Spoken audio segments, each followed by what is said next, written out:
Growing up, I didn't have a lot. Mom raised us, and my dad was around, but not really around. And so we never had a lot. So it created more of a control, I was more possession motivated. And so any little bit I got, any money that I had, I kept close. I was the owner of it. But after walking with the Lord, he had me to believe that what I had wasn't really mine. It was a big deal for us to actually own a house. We didn't grow up that way. No one around us really owned a house. And I remember us stepping into now ownership and feeling excited about it. Yes, we got something that we can call our own. Everyone could come over, right? And be a part of our home. But I would go over other people's homes.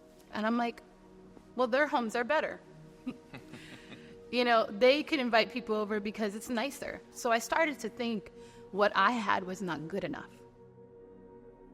Worked at a job for about 9 years. We thought I was going to retire at the job until I got the call. Would you consider, giving up your career and coming on staff? And that was another moment where it was tough. Because trust was called, right? It was like the Lord was calling me to trust him. I felt like the Lord said something to me, like, what have I given you? What I've given you is for you to steward and surrender to me. And so, okay, Lord, what I have is yours. And yeah, thank God. Like, we came out of not having, and now we have, and now I'm like, no, I want to hold it back. But no, what I have is good enough. God, thank you. Thank you for what you have given us to steward.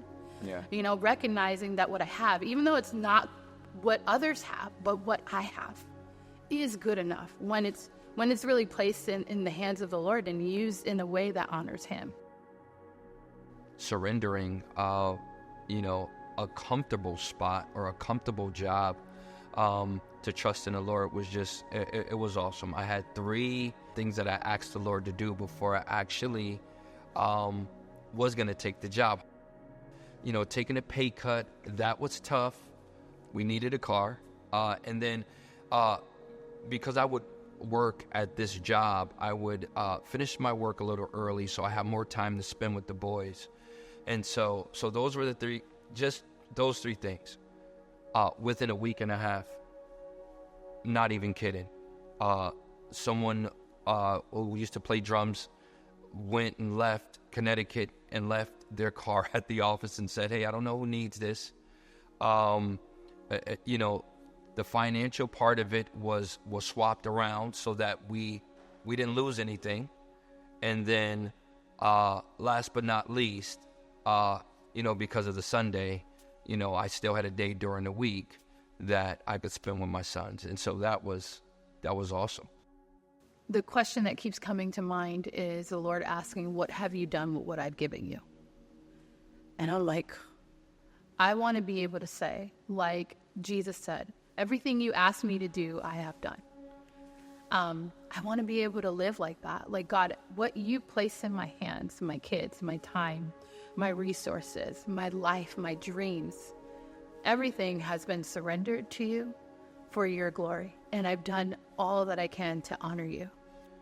Sometimes we spin our wheels trying to store our treasures up on the earth where moth and rust could come in and corrupt. The Bible even says, even when the thief could come in and steal, where if we store our treasures in heaven, that's a place where moth or rust cannot corrupt. And so that's what I would share.